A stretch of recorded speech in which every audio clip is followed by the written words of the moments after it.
Viewers, আমি শামসুল আলম জোয়াদ্দার। আমি J নিউজের পক্ষ থেকে আপনাদের জানাচ্ছি অভিনন্দন। আমি আছি এখন নাটোরের শহরতলিতে। এটা বড় হরিশপুর। সৃষ্টিতে শান্তি, যেখানেই সৃষ্টি আছে সেখানেই, এটা বন্ধ করো তো ভাই একটু। সৃষ্টিতেই আছে শান্তি, এদিক ধরো।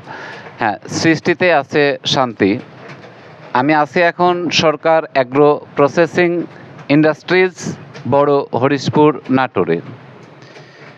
সৃষ্টির মাধ্যমে শান্তি পায় অনেকে, তাই এই শহরতলিতে গড়ে উঠেছে একটি প্রসেসিং ইন্ডাস্ট্রি। আর সেই ইন্ডাস্ট্রিতে আমি এসেছি। এখানে কাজু ফল, যেটা সেই কাজু ফলের প্রসেসিং প্রক্রিয়া চলে। আমরা আপনাদের ঘুরে ঘুরে দেখাতে চাই।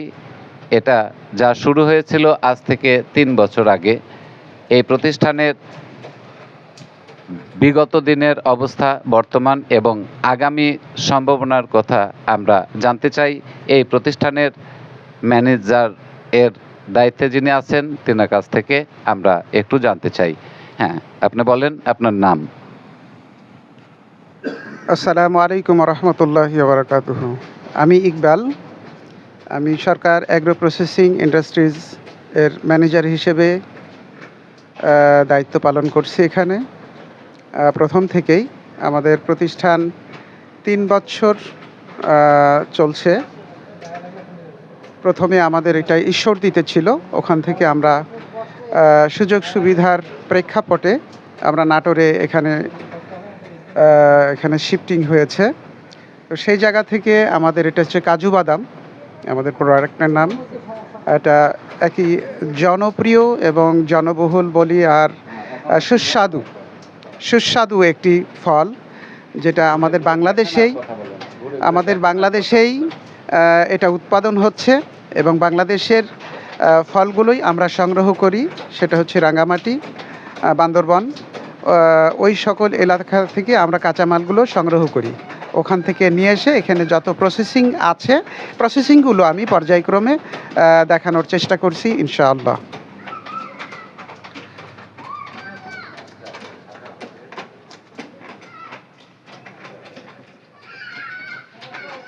আমরা কাজু বাদামের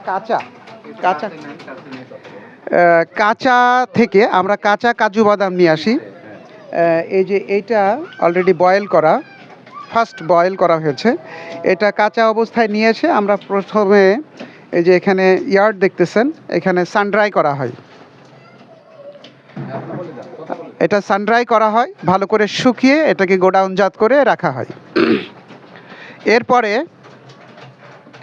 এরপরে এটা হচ্ছে বয়লার মেশিন বা কুকার বলি আমরা।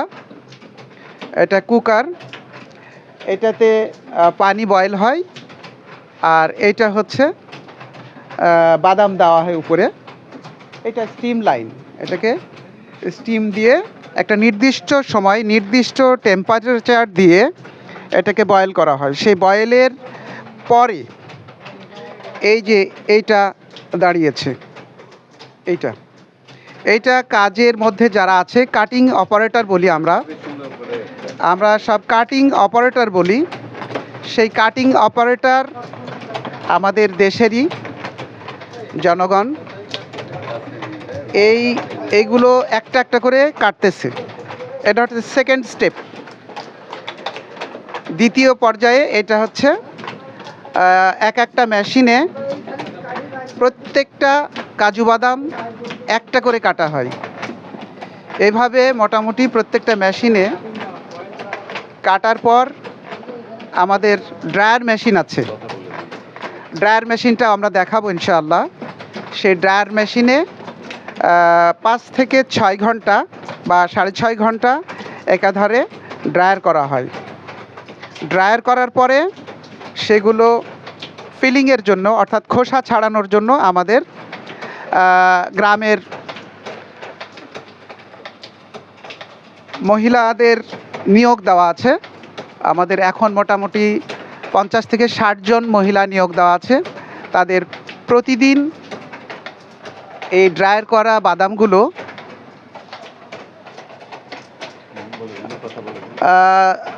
খোসা ছাড়ানোর জন্য দেওয়া হয়, নির্দিষ্ট ওজন দিয়ে দেওয়া হয় এবং নির্দিষ্ট ওজন দিয়ে তাদের কাছ থেকে বুঝে নেওয়া হয়। এরপরে খোসা ছাড়ানোর পরবর্তী স্টেজে আবার সেগুলোকে রিড্রায়ার করা হয়, আবার সুন্দর করে ড্রায়ার করে তারপরে প্যাকেটজাত করা হয়। এরপরে আমাদের দেশের বিভিন্ন মার্কেটে আমরা এগুলো সেল করি একেবারে ফুল প্যাকেজিং করে। তবে বলে রাখা ভালো, আমাদের এটা শতভাগ অর্গানিক, 100% অর্গানিক প্রোডাক্ট। তো কাজু বাদাম সম্পর্কে আপনারা মোটামুটি বাংলাদেশের এখন সবাই কম বেশি আমরা জানি এবং বুঝি। তো সেই জায়গা থেকে আমরা বাংলাদেশের বিভিন্ন প্রান্তেই আমরা এখান থেকে সরবরাহ করে থাকি। এগুলো হচ্ছে খোসা। কাজু বাদাম কাটার পর যে প্রথম পদক্ষেপে যে খোসাটা বের হয়, এই খোসাগুলো আবার আমাদের বাংলাদেশে বিভিন্ন জায়গায় জ্বালানি হিসেবে ব্যবহার হয়। আচ্ছা, জ্বালানি হিসেবে ব্যবহার হয়, সেটা ভাটা এবং রাস্তার যে পিস গরম করে সেই জায়গায় এটা জ্বালানি হিসেবে ব্যবহার হয়। এটা আমাদের সাধারণত লোকাল এলাকায় নেয় না, এটা কুমিল্লা নোয়াখালীর এলাকা থেকে এটা নিয়ে যায়, এটা জ্বালানি হিসেবে ব্যবহার করার জন্য। পরবর্তীতে আর প্যাকেজিংটা আমরা ফুললি আমাদের কোম্পানির পলি দিয়ে আমাদের প্যাকেজিং করা হয়। সরকার অ্যাগ্রো প্রসেসিং ইন্ডাস্ট্রিজ এর নির্দিষ্ট প্যাকেজিং আছে, এখান থেকে প্যাকেজিং করে আমরা বাংলাদেশের বিভিন্ন প্রান্তে যেখান থেকে নিয়ে আসি, অর্থাৎ রাঙ্গামাটি, তারপরে বান্দরবান, কক্সবাজার, চিটাগাং, তারপরে কুষ্টিয়া, রাজশাহী, নাটোর, বগুড়া, বিভিন্ন জায়গায় আমরা এটাকে পাইকারি হিসেবে সেল করে থাকি। আর পরবর্তীতে আমি আমাদের ড্রায়ার সেকশনটা আমি দেখানোর চেষ্টা করছি, ড্রায়ারের সেকশনে আমি নিয়ে যাচ্ছি। এখন আছে কি? হ্যাঁ, আচ্ছা। হ্যালো ভিউয়ার্স, যদিও বিষয়টা অনেক দূর হয়ে যাচ্ছে, আজকে আমি জোয়ারদার আপনাদের কাছ থেকে বিদায় নিতে চাচ্ছি। এইভাবে ক্ষুদ্র শিল্প থেকে বড় শিল্প বাংলার বিভিন্ন স্থানে গড়ে উঠুক, এই প্রত্যাশায় আপনাদের কাছ থেকে আপাতত বিদায় নিচ্ছি।